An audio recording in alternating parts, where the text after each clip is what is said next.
বাজার থেকে ছোট একটা ভেটকি মাছ, লোটে মাছ আর সঙ্গে কিছু কচু এনেছিল, ছোট কচু, মাছ দিয়ে ঝোল করার জন্য। ভেটকি মাছ দিয়ে কচু দিয়ে রান্না করলে ভালো লাগে, কিন্তু ছেলেমেয়েরা একদমই মাছ খেতে চায় না। ওই জন্য আজকে ভাবলাম ওদেরকে সারপ্রাইজ দেবো। এই ছোট্ট মাছের দাগা থেকে খুব কষ্টসিষ্ট করে ফিলে বের করে নিলাম। আর লোটে মাছগুলো নিয়েছি, 2 রকম মাছ, ভালো করে লেবু আর লবণ দিয়ে মাখিয়ে রেখেছি। এরপরে মশলা মিক্সিতে করে নিলাম, দিয়ে মশলাগুলো দিয়ে ভালো করে ম্যারিনেট করে রাখলাম। আদা, রসুন, কাঁচা লঙ্কা, তারপরে একটা পেঁয়াজ আর ধনেপাতা। তো ভালো করে মাছগুলো ম্যারিনেট করে অনেকক্ষণ রেখেছিলাম। আর এখন দেখো সন্ধ্যাবেলা চলে আসলাম, তো ঝটপট ফ্রাই করে নেবো। তো ময়দা একটু বুলিয়ে নিয়ে, ডিমের ব্যাটারে চুবিয়ে নিয়ে আর ব্রেড ক্রামসে ভালো করে কোটিং করে মাছটা তেলে ছেড়ে দিলাম।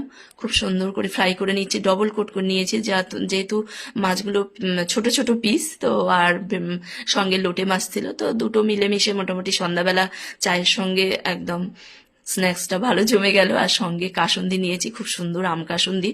তো চলো, এটা একদম সারপ্রাইজ দিয়ে দিই ওদেরকে। ভিডিওটা ভালো লাগলে লাইক দিও।